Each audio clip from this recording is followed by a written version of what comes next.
Welcome to Artificial Professor. And in this video, I will explain how to remove audio from a video in Canva.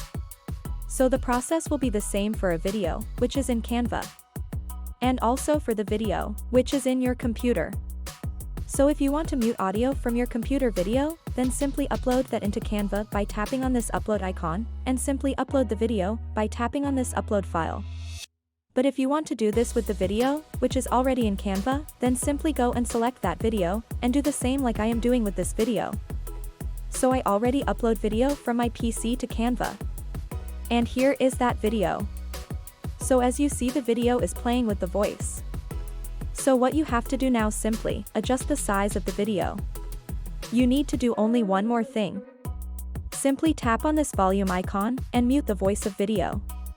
Now the video is playing with no voiceover, and then tap on share icon which in the right top, and from here you can download the video without voice. So by this way you can remove audio from video in Canva. If this video was helpful, please like, subscribe, and see you in the next video of Artificial Professor.